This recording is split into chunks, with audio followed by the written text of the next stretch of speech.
Timing was not good though, because in March the following year, 1936, there was a devastating flood, the worst flood that New Hampshire and New England had ever seen in recorded history. Water reached the second stories of some of the mill buildings, causing extensive damage, and the company really was not able to recover from this. They were shut down for good by a bankruptcy judge later that year. But this was not the end for the Millyard. It was the end of the Amoskeag Manufacturing Company. Later that year, 1936, 100 local citizens formed a new company that they called Amoskeag Industries Incorporated. It was led by former Mayor Arthur Moreau, and they bought the Millyard at auction. Over the next years, they successfully encouraged industries to come to Manchester to lease and sell buildings, and their emphasis was not to allow Manchester to become a one-industry town ever again, to diversify the city's interests, to have multiple companies and various interests in the Millyard. At the end of this program, I have a short video that I'll show that will talk more about the efforts of these individuals of Amoskeag Industries. The Millyard would never be the great manufacturing center that it was during the heyday of the Amoskeag Manufacturing Company. But it was kept alive, and many of the Amoskeag workers were able to go back to work in the Millyard, now working for new companies such as Wambeck, Manchester Knitted Fashions, the Chicopee Manufacturing Company, and Pandora. Since 1936, the Millyard has housed a vast array of businesses, including manufacturing of woven and knitted textiles, shoes, and electronics. Many of the businesses, such as Anchor Electric, were important to the war effort during World War II. Many of you may remember Pandora sweaters. They operated in the Millyard from 1940 to 1990, making sweaters for retailers such as JCPenney's and Sears, and they employed 1,200 people. So today, the Amoskeag Millyard is really a flourishing center for a wide variety of businesses, as well as education, religious, art, retail, museum, hotel, and restaurant operations. The river has been cleaned up and provides a wonderful natural habitat. In the 1980s, there were substantial improvements made, including the creation of the Riverwalk and Arms Park, improvements in sidewalks and lighting. There's the Energy Park at the northern end of the Millyard, which is Public Service Company's headquarters, and Fisher Cats Ballpark on the other. And there continue to be improvements being made to the Millyard. Most recently is the old Pandora Mill is now going to be University of New Hampshire at Manchester. Here are just some more views of the Millyard today.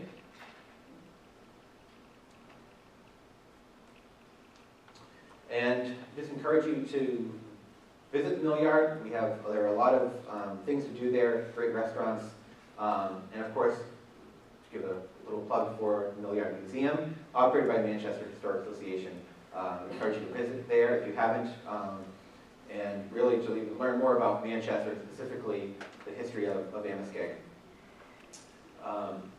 Manchester Historic Association operates two facilities, a museum and our research center in downtown Manchester. And we're fortunate to have acquired all of the records of the Amoskeag Manufacturing Company over a course of several years that are housed at our research library. And these are available to researchers who are interested in learning more about the company.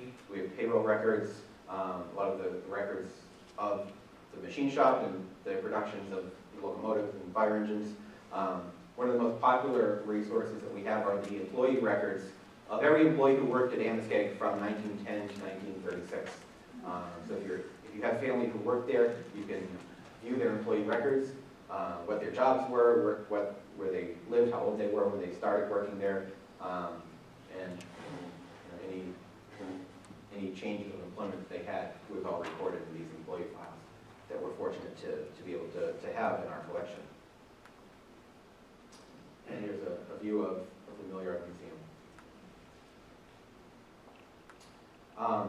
So I mentioned a video, and it's really a great video. It was part of the March of Time series. These were newsreels that were shown in movie theaters throughout the country.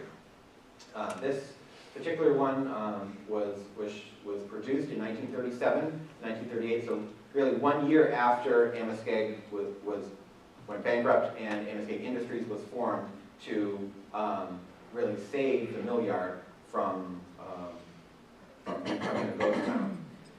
Keep in mind this was during the Great Depression, so it was really an inspirational story, a success story of how the city turned itself around and turned what could have been just devastation into success. So it's pretty neat that this was shown all over the country.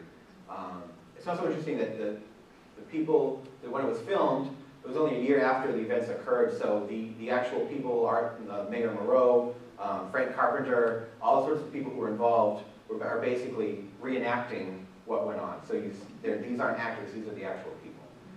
So if you just give me one moment, I will set that up. And it's about 6 minutes long.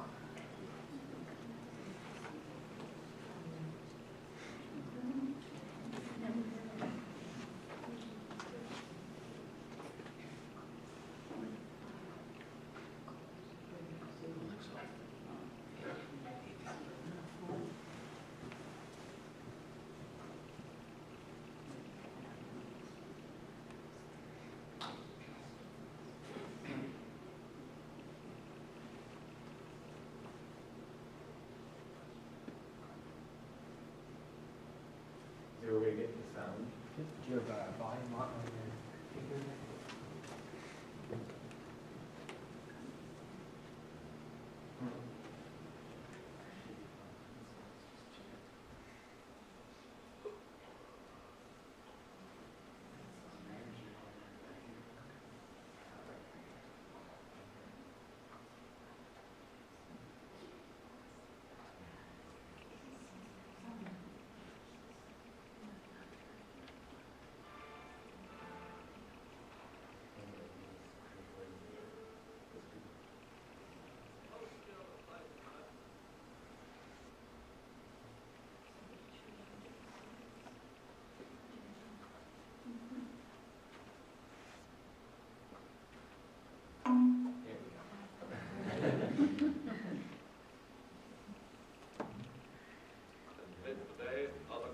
Clusters of abandoned textile plants, which crowd most New England mill towns in unbroken gloom. For the textile.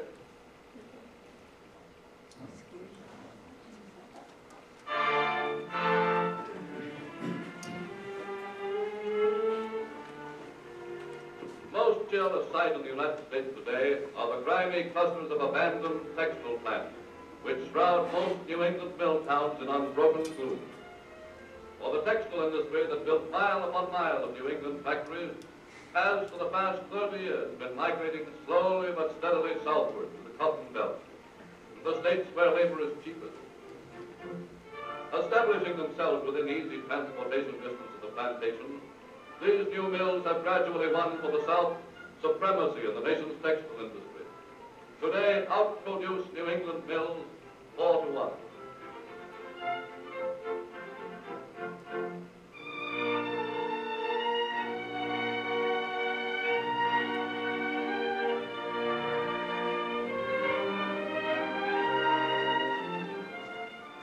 Late in 1935, Manchester, New Hampshire, though its mills were temporarily shut down, still had confidence that Amoskeag, the great textile company that had supported its citizens for 4 generations, would reopen after the Christmas holidays. Thronging the streets, Manchester crowds, predominantly a mixture of thrifty Yankee and French-Canadian mill workers, spent freely of the savings which had accumulated from long years of good times. Then, as the city's leading newspaper prepares its Christmas edition, to publisher Edmund Jewell comes grim news. Well, Bob, here's your Christmas story. Amoskeag's in bankruptcy.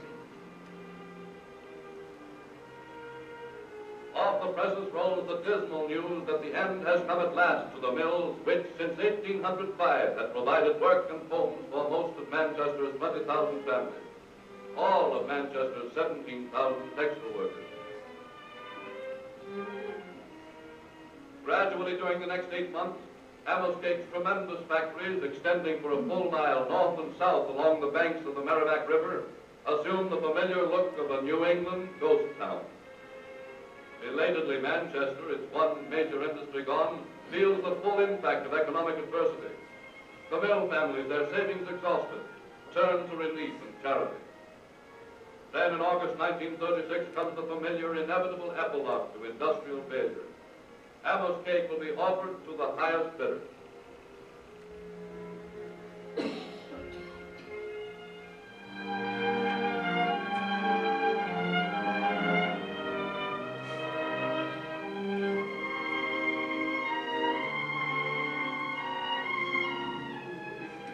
Appealing to his fellow townsmen's lack, publisher Joel sums up Manchester's plight. For almost 150 years, Manchester has been a one-industry town. We'd have 20 different small industries instead of one big one. Manchester would not be faced with ruination today. Next day, Manchester businessmen, led by their ex-mayor, Arthur Moreau, finally agree the time has come for action. If we can get the ownership of Amoskeag where it belongs, right here in Manchester, perhaps we can do something. Whatever we do, we've got to move fast. Before the auction can take place, the new committee appeals to the federal referee in Amoskeag's bankruptcy. Gentlemen, the Amoskeag mills are worth at least $5 million. If you'll deposit a cash guarantee of $500,000 by noon tomorrow, I'll give you 10 days in which to raise the balance of the $5 million. If you can do it, there'll be no public auction. So Manchester leaders quickly raised the option money. To secure the rest of the guaranteed $5 million, the new promoters organized a Save Amoskeag drive. First canvassed Manchester, eventually all New Hampshire. But at the end of 10 days, without once leaving the state, their job is done. For the first time in its long history, Amoskeag becomes 100% New Hampshire owned.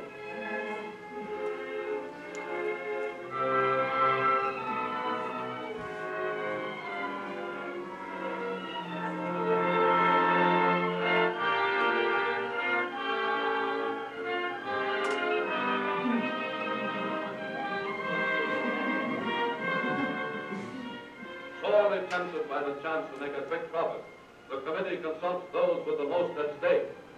We're not selling. Manchester's not going to be a one-industry town again. We started out to save this thing, and I'm seeing it through. I feel the acceptance of this offer would defeat our original plan, which is to keep Manchester industries in Manchester. Thus, supported by their directors, the new managers plunged into the job of leasing, renting, and selling 75 empty factories to suitably diversified industry. In 10 short months, the faith of Manchester citizens in their plan is justified. Into the old abandoned textile plants moves one new company after another.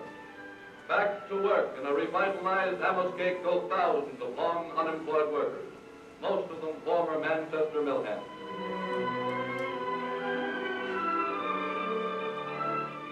And to Manchester citizens, meeting to celebrate the first anniversary of their cooperative endeavor, comes a fitting reward for Yankee tenacity. After 1 year, we now have more than 30 diversified industries operating in place of the old mill. And we are pleased to announce to our stockholders a dividend of 125%. Thus today, as the new Amoskeag development assumes the look of a boom town, to Manchester and its workers goes the satisfaction of being the ghost city that returned to life, the nation's success story of the year. Time marches on.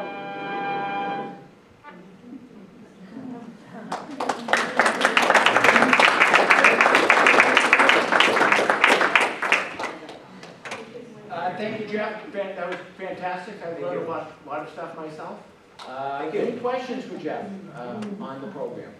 Yes. I've heard, years ago, I heard that when they were building one of the mill brick buildings, that there's a row of black brick around the building.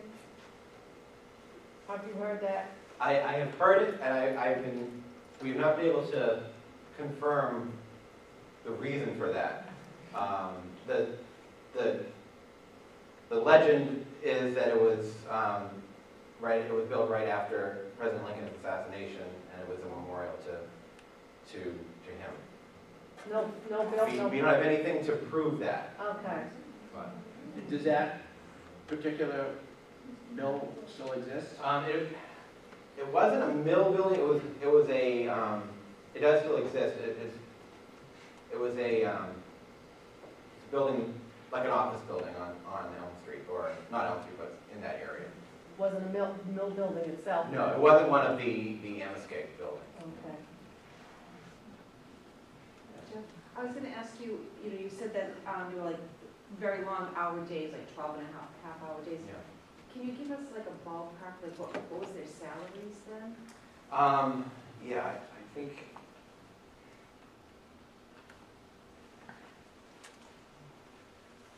Not much. Yeah.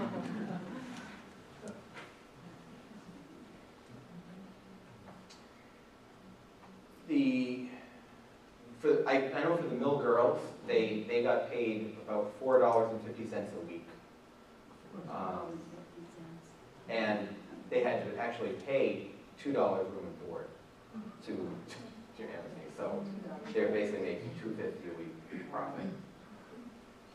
That was early on. That was, we're talking 1860s, 1870s. So it got better, but certainly not much. And when the workers are being told their pay is going to be cut and then have an increase, that understandably why they would want to go on strike. So. Thank you. Any other questions for Jeff? Seeing none, Jeff, thank you very much. Thank you very much. Appreciate It's been a pleasure. it.